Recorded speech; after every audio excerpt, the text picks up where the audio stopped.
this I think was my only my big marketing moment. Ching, you know.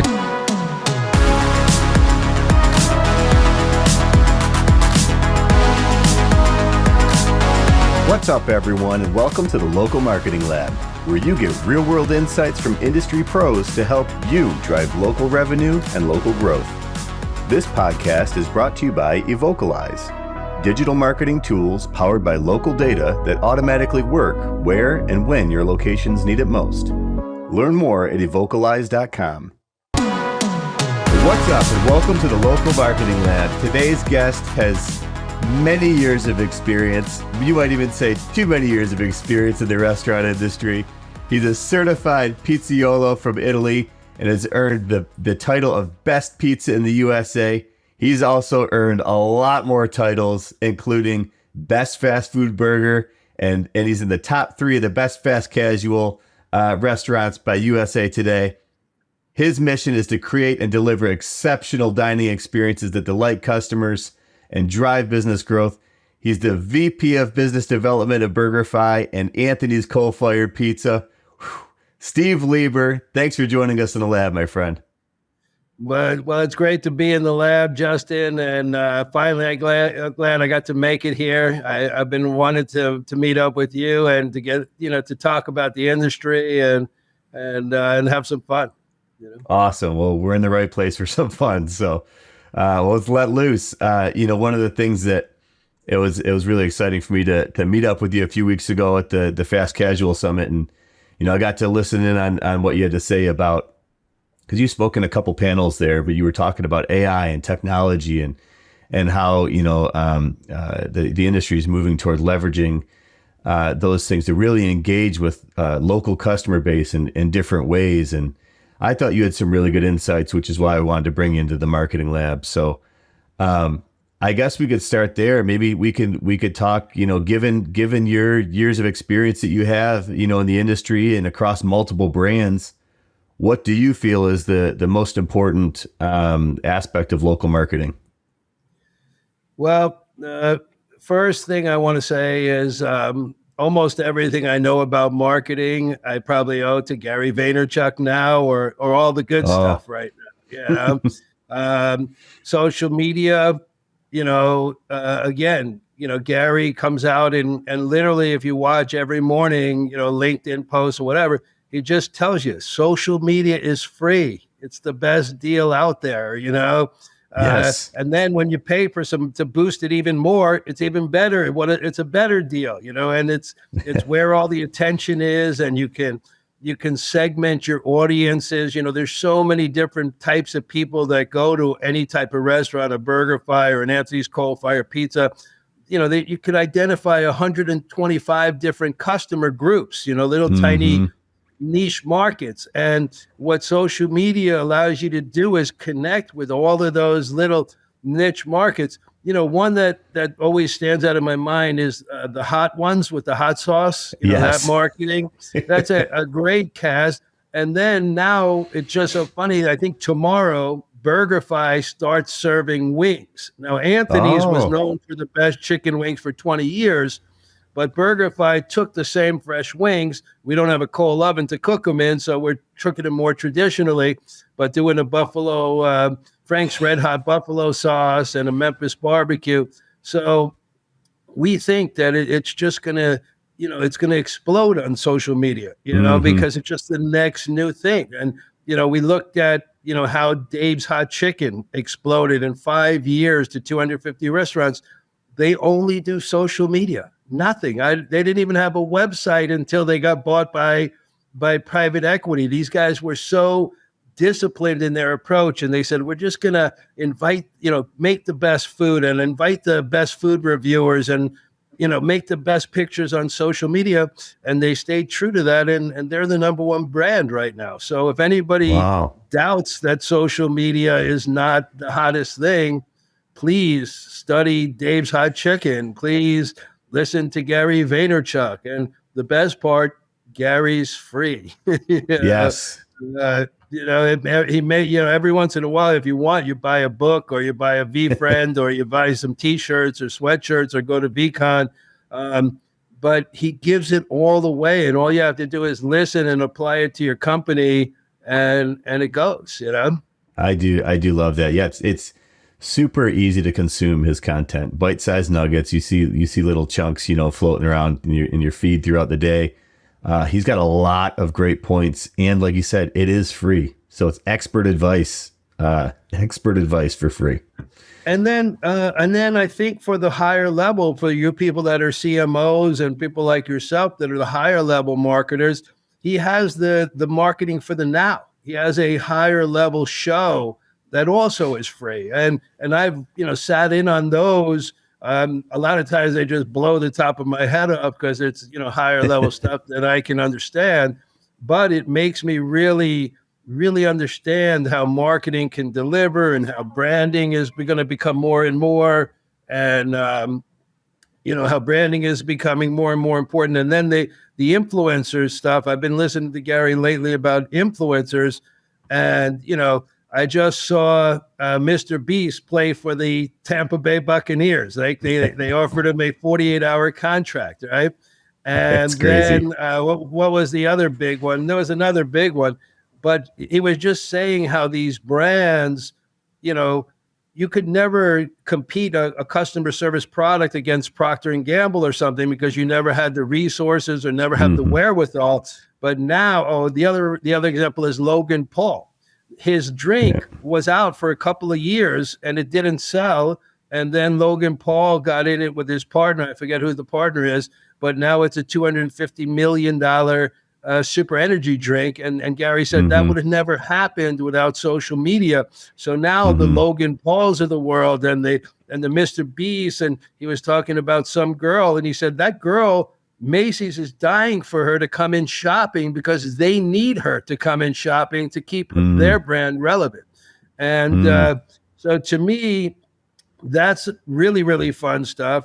We think Logan Paul came and did a review at BurgerFi like 2 years ago when he was down in Miami. I think he got 9.2 on his burger. So we love when that happens, and good influencers come into our restaurants. And listen, we used to joke about it, but like Dan Marino started, was one of the original owners of Anthony's Coal Fire Pizza. Well, so we were already into sports marketing and that kind of stuff from the beginning of our company. And I think that's why people have such intense feeling for these two brands. And even our new CEO, he was doing a great job at the other burger company. I won't mention the name, but they smashed the burgers, But he said that he came over because he felt a special feeling about these two brands, and that brands had, we have so much pride. There's many, many people at the Anthony's Coal Fire Pizza that have been there 15 to 18 to 20 years.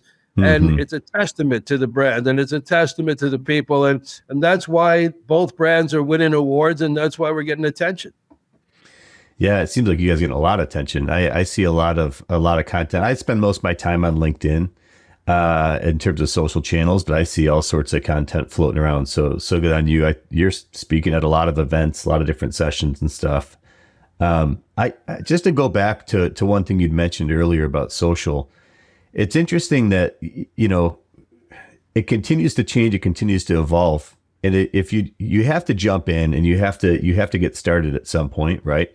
Focus on one channel, really understand it, create effective content that's engaging, and then you can kind of scale and move on to other channels as they come out. Because TikTok, wasn't around, 10 years ago, but look at how much of a powerful marketing tool it is today, and it's like, get into social and adopt new channels, try new things. Don't be afraid to get out there and do those new things, because you never know what's going to connect with your customer base. Well, I think that there's one thing stopping that, and I think, again, I learned this from Gary. Gary's like, when he started at the beginning, he goes, guess what? I got 3 views. I got 3 views. My stuff was sucked, and Gary says, he goes, my videos were the worst ever, but now they get, 200,000 views or something. He goes, everybody's video stinks at the beginning. Everybody's, there's never going to be, good video or good production at the beginning, but you'll get better. And guess what? Mm-hmm. Some of the funniest and some of the most natural ones, one that Gary loves so much is the guy with the ocean spray cranberry juice, just him drinking the juice on a skateboard. Yeah. And, and what that did for that brand, Yeah. and, so sometimes it's just the most authentic thing or the funniest thing or whatever that gets the most attention, but you never know what that is, so you have to just play around, and you're going to have a lot of failures and a lot of bad videos and a lot of, I was reviewing for a poke brand the other day, and they sent me 4 or 5 videos, and I wrote back, that doesn't look like I'd want to eat it. And then, and then they go, yeah, you're right. That one sucks. And I was like, well, why'd you send it to me? Yeah. Just for verification. Yeah. Yeah. Mike in accounting said this one sucked. We just wanted to double check. Yeah. But I think you're right. It's trial and error. And again, the more bad ones you get, that means sooner or later you're going to get that one that goes viral or semi-viral, or all of a sudden, somebody will walk into your restaurant because they saw something that you posted and it touched them in a way. And then all of a sudden, once you start to get a couple of those little pings, and all of a sudden somebody who came in and saw my food truck ad on LinkedIn. Oh, as a matter of fact, here's a perfect example. The Navy SEALs saw my food truck on LinkedIn, and now we're going up there on November 3rd for Mustard Day, which is a day that you honor the fallen soldiers, the fallen SEALs from the year before, and they swim their bodies out to sea, and we have the honor of feeding those frogmen and those SEALs. So that's very cool, and that's how these connections start. I would have never met a Navy SEAL. My nephew's in the Army, and my other nephew's in the Air Force. So we had to connect to the SEALs, and fortunately, LinkedIn got us there. And actually, it wasn't free. I paid $20 premium for my $20 premium LinkedIn. So I recommend the $20 LinkedIn subscription. It's certainly worth the money. Yeah. Yeah, exactly. So speaking of cheap social, we talk about creating content, and a lot of times people don't realize how easy it is to just spend a couple dollars to boost something that's already engaging. If you look through your feeds and you see what's actually engaged with your audience really well by impressions or whatever the engagements are you're looking at, you can then turn around and just put, $100, $50 toward it and actually really get a lot more out of that same piece of content. Well, again, it's simple. I think my role, because I'm looking for multi-unit operators that own different franchise brands. Maybe somebody has a chicken brand and they want to get into pizza or they want to get into burgers. So that's why I'm on LinkedIn. That's where my audience of multi-unit operators and franchise owners and business investors, hang out. And I think that's important. Obviously, for the attracting more guests, on Anthony's, which is a little bit older of a crowd, we're on Meta a little bit more, because those people have been customers for 20 years, and where, we started in Florida and started in a lot of the old Italian neighborhoods going up the East Coast of the United States. So a lot of those Anthony's customers, we've reached them through, straight up, short reels or just regular images on Meta.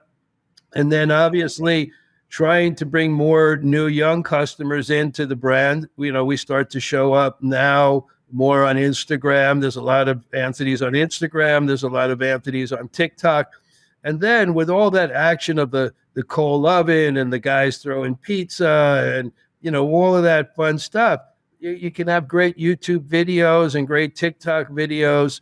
So that's how that one brand works. BurgerFi, a little bit more of a younger brand, a little bit more for families that care about what they eat.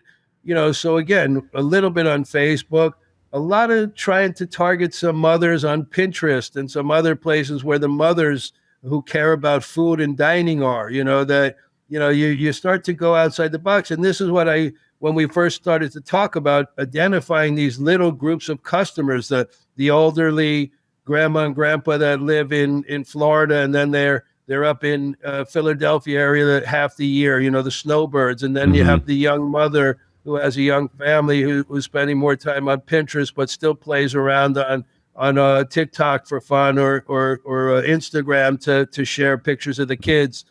So that's what we do from our other marketing. And then they do a lot of analytics. And again, some work and some don't work. Some promotions get a lot of sales, and some, get a few and sizzle out. So it's a learning process, but we try a lot. And then, thank goodness right now the food is so great, we win a lot. Yeah. Perfect. You made some good points. Knowing your audience is extremely important, and every audience isn't on every social channel. So if you know and you understand your customer base, communicate to them in the places where they are, Well, I'll give you a perfect example. So, Miami, Fort Lauderdale, Orlando area are loaded with largely Hispanic populations. Well, guess what? We started looking for franchisees that lived in those communities. So now we have a franchisee from Weston that owns the BurgerFi in Weston, and now he wants to talk about doing an Anthony's in Weston, and he also has the BurgerFi in Wellington. And guess what? The sales in those communities, because they're locally owned and because they speak Spanish and bilingual, are much higher than before. And there's no other reason other than, just a great, culture in those restaurants to get the people in. The same thing in Kissimmee, Florida. Again, another family that just runs the business and is active in the community. They actually started their own foundation to donate food for meals for elderly people. And guess what? People connect to that. They come in, they have great food that's a little less greasy than they might get at other places, that's made with a little bit more care than they would get at another place. The restaurant's a little more, fun. There's a lot of loud music going on. And guess what? If we keep doing our job right, we'll keep building the customer base. And then when we post those pictures on the social media format of where those type of people hang out, then it multiplies and amplifies even more, like you were saying. Yeah. And if you can get real dialed, you can take that segmentation and tie it into like your paid marketing and get really, really, really targeted just down to the neighborhood level, which is super cool. You mentioned a lot of really good things, that like good tips, good pointers, places people should focus. All right. Do you have anyone that you can think of that stick out to you as like really crushing it, and from a local marketing perspective? Anyone you want to give a shout out to? Yeah, well, I did already to Dave's Hot Chicken, so I want to give them reverence again, because they did it 100% on social media. Great brand story. 3 best friends sitting around getting frustrated, saying, "Hey, we got to do something with our lives." And what did they do? Hot chicken and one item, and they did it really, really great and really, really amazing. And if you listen, I don't want to steal the guy's thunder, but you got to go see him. I mean, you saw him at the keynote, right? He is the brand, but him and his best friends are the brand. You can't make the food without your partners. And the way that they targeted, I forget the guy's name, the LA food writer who wrote a review about them, and that got him noticed. And then the fact that they just blew up on social media, and they started direct messaging Drake, and they started direct messaging Samuel Jackson and the owner of the Boston Red Sox, and everybody's an owner in Dave. Everybody wants to be an owner in Dave's now. So, and before them, probably Raising Cane's, another great brand that, what I love about Raising Cane's, I loved it so much that when I went to Saudi Arabia and met with my Saudi Arabian franchisee, I took him to the Raising Cane's there to show him an example of just an incredible brand with incredible culture, and the culture translates to everywhere. You and I talked about this even before the show of how important it is to help other people. And here's a brand that helps other people. That if your brand and part of your brand is helping other people, that's what the world needs right now. And that's what's going to get people coming to your restaurant, that and good food. And that's what they're doing. So really, Yeah. really great stuff. You see that guy Todd from Raising Cane's handing checks to somebody in every new opening in every new town. They're raising money. They're making a difference. They're letting people know that they're there to serve the community, Yeah. not just chicken, but to serve the community too.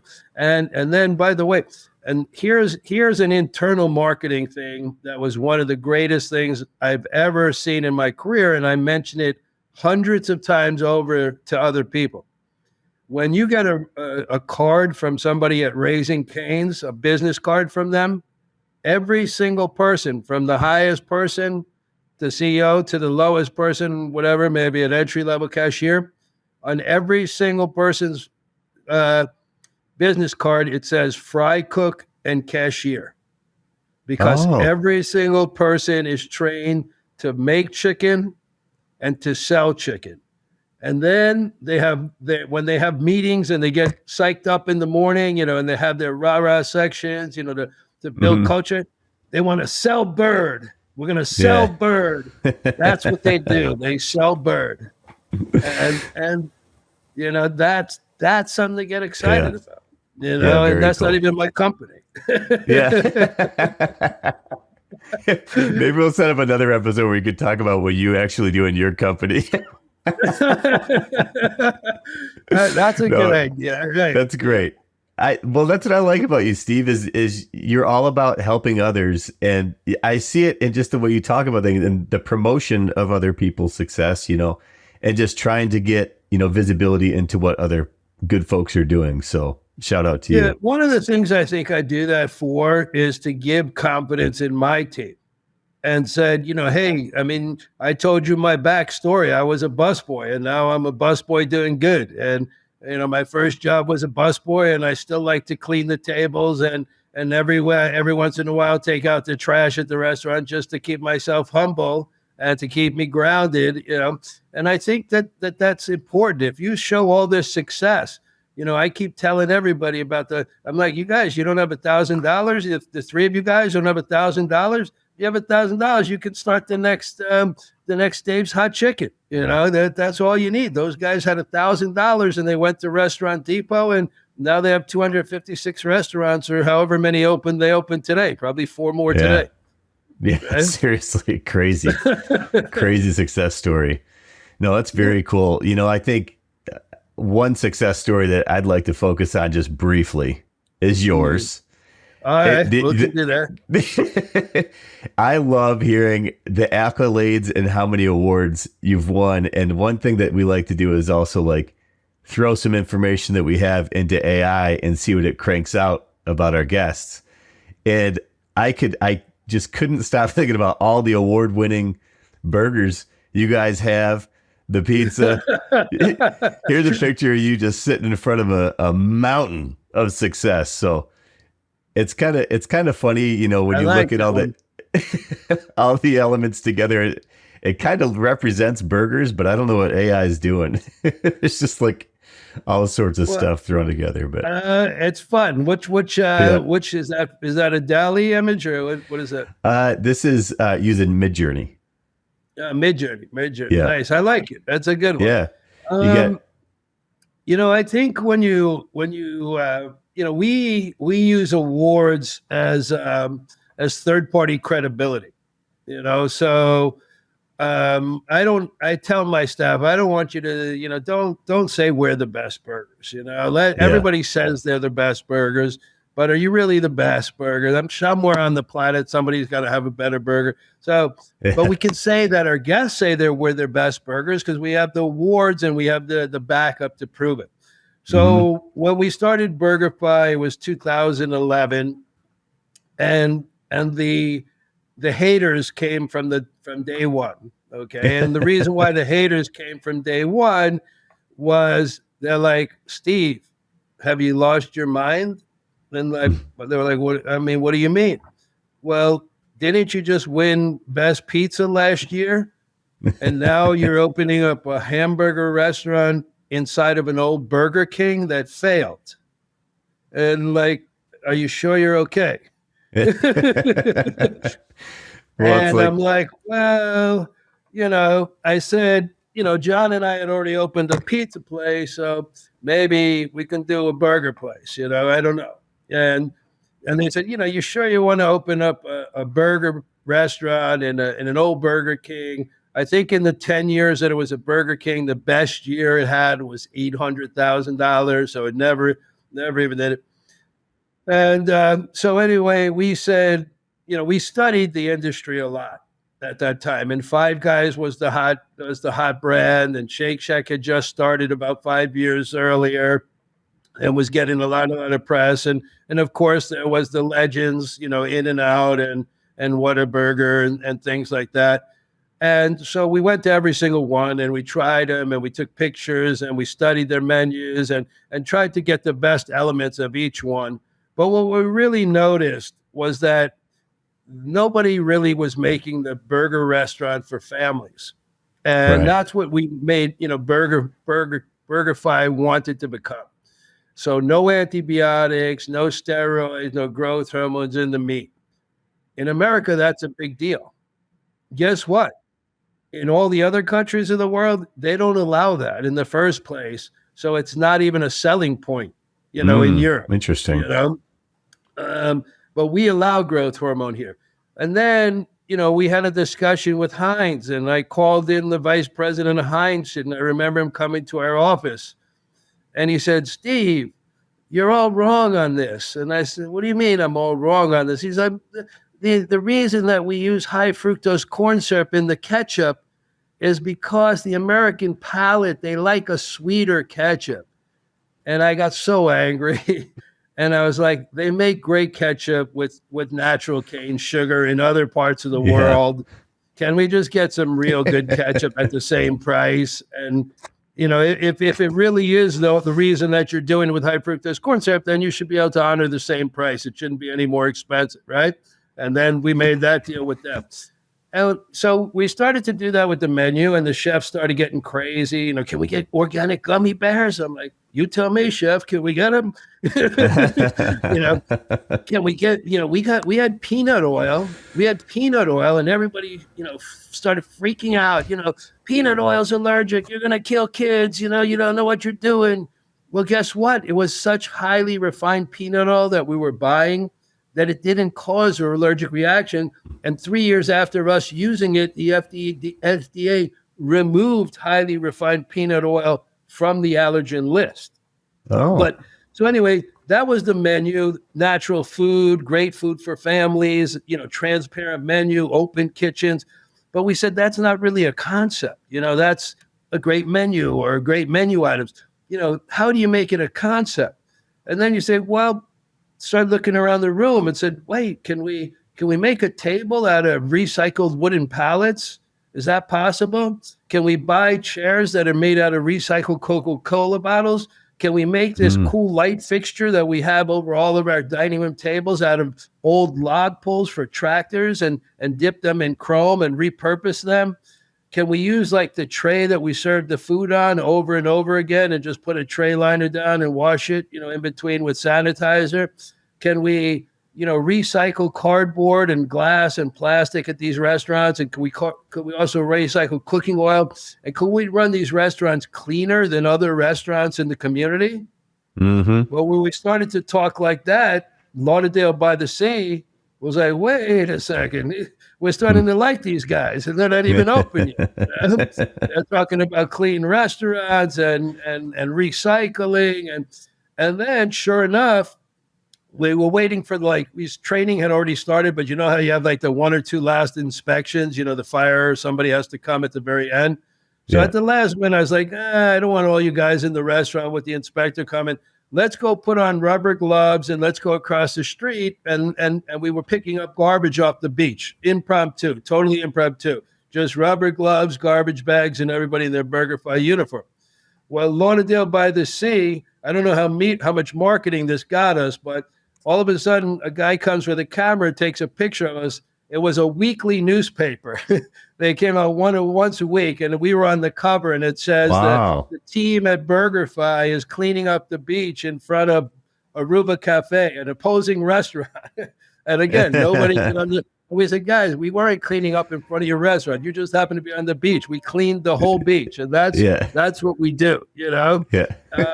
So we said, how can we build a brand that everybody would want to get behind? So that was the three prongs were the natural food, the natural restaurant design, the clean and natural and recycling and business practices, and then this I think was my only big marketing moment. Ching.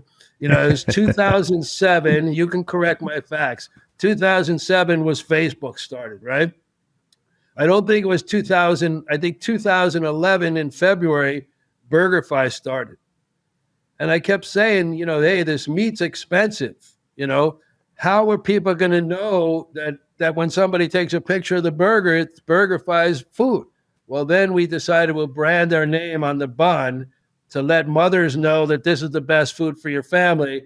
And then, of course, to let Instagram and Facebook know that we were born. That really is a cool touch. I love it. Every time I see it, and on your website, you have the video of them kind of slowly burning it in. It's pretty cool. That was the original process. Yep, exactly. Very cool. So all of that ties in from a marketing way, but it was like, a lot of it was what I call, subliminal or, subliminal marketing. You're really comfortable in the room, and the music was really, really good. And it was a great mix, with some old rock and roll classics to get for the retirees. So there were different segments of the music for different parts of the customer base as well. Oh, very cool. Well, hey, like we said earlier, it's like, if you know your customers, you could do different things, which sound like you kind of ran the gamut and did certain things that are going to appeal to multiple segments, but brought it all together nicely in a way that seems seamless to help create your brand that could have mass appeal. I mean, very genius. Well, we made a couple big mistakes. So one that you just brought up and mentioned that stood out. Uh-huh. We thought we knew the guests better than everybody, Oh. And we were convinced, So when we opened BurgerFi, we're like, oh, no.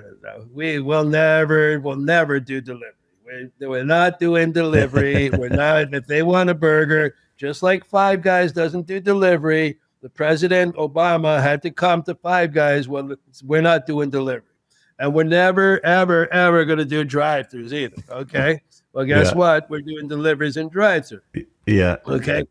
But the story I want to tell is when we started BurgerFi, and it's still to this day, if you look underneath, it says, burgers, dogs, fries, craft beer. Not draft beer, but craft beer. And we said, you know what? We are going to be the new burger and beer place. We're selling only like Sam Adams beer and higher. Nothing. We're never going to have like these, local, Budweiser, Miller Lite, Coors Light. Never. That's too forget about it. We'll never do that. And we started with Sam Adams, and guess what? The onion rings are made with beer, and we make a lot of onion rings. Everybody knows, And we were using one keg of Sam Adams every week, a very expensive keg to use for beer batter. So then and I was working the front every single day, and people come, hey, you got any Bud Light? No, sorry. Coors Light? No. Miller Light, Bud Light, Coors Light, Miller Light. Yeah. After the 5,000 guests asked me, which was only like 2 weeks into it, I turned to Chef, order some Miller Light. We started with Miller. Get me Miller Light. He said, what do you want Miller Light for? I said, well, I'm getting killed up front here. The guests want a light beer, so get a Miller Lite. So Chef turns to me and says, oh, good. I'm going to order 2 Miller Lights because I'm going to use Miller Lite for the beer batter. We just saved $65 a keg on the onion rings. So here was a case of us putting our ego aside and saying, guys, you don't know what you're doing. Listen to your guests. They want Yes. Bud Light. They want Miller Light. They want Coors Light. Just give them what they want and stop trying to, be this, this higher authority on food. It doesn't work Yeah. that way. 100%. So that was our first of many, many lessons that we learned like that. And now, Cool. and Yeah. now our guests are asking for more chicken, and I think they're asking for some burger bowls. So I think you're going to see some fun innovation. But again, it's not us really that's doing that. We're seeing that and we're picking that up on social media. We're listening. Yeah. That's the latest buzz term that I hear is social listening. Is our companies listening to what's going on social, and then are you acting upon that? Exactly. Your guests are 100%. They're talking about you, whether you're part of the conversation or not. So you might as well be listening and join the conversation. Real quick, you said you're bringing a chicken and you mentioned buffalo wings specifically, which to me, I was like, oh man, I'm from Buffalo, New York. So when I hear buffalo wings, that gets me amped up. So super excited to see that in the restaurants. These are going to be a jumbo wing like we use at Anthony's, 100% fresh product. It's going to be really, really well done. It's a Frank's Red Hot barbecue, Frank's Red Hot buffalo sauce that we're using, and a Memphis sweet barbecue. Those will be the two flavors that we start with. They'll probably roll in and out of flavors on LTOs. We got a little late for football season this year. It's half the season's over already. But listen, we got the wings out, and we're real super excited. We think it's going to bring in some more new customers. It's just going to be another reason to come on a different day. Yeah. And then right now, instead of having to make 2 orders for delivery for your Super Bowl party, now you can order 1. You can order BurgerFi burgers and wings from the same location, or you can order from Anthony's and do pizza and wings and salad. So you got everything covered either way. There you go. And I think you've seen my LinkedIn ads for Super Bowl and corporate parties. That this is my favorite time of the year, because first you're thanking the teams and giving them a nice party and letting them bring their family and celebrate their hard work for the year, and then we're getting into the football playoffs and just a lot of the holidays and a lot of reason to order some food for your family, and what better food than ours for hanging out at a reasonable price. Yeah, perfect. Yeah, saving the best for last. Coming out just in time for the Super Bowl. That's the way I look at it. So. Hey, and Steve. Again, everybody would challenge us and say, "What are you guys doing? Why you're doing chicken wings when every single buddy in the whole world is doing chicken wings? Why?" But that seems to be a trend. That seems to be how we make decisions. If you look historically, yeah, it makes sense. People say, "Why?" One other thing that made me think of why. And I hope this turns out to be a good decision. We went to Saudi Arabia, and people said, how come you went there? And because why? We want to make changes. That's why we want freedom in Saudi Arabia. And we saw what they were doing, and we saw that women were able to drive. We saw that movie theaters reopened. We saw that they are changing from an oil economy to a tourist-based economy. They're building these major cities. So we went over there, and we have a great partner. We have 2 restaurants open already, and they're serving amazing halal certified food in the Middle East. And we hope that that we can keep bringing change. We have women working on the staff in the restaurant. That was a requirement that we put in the deal.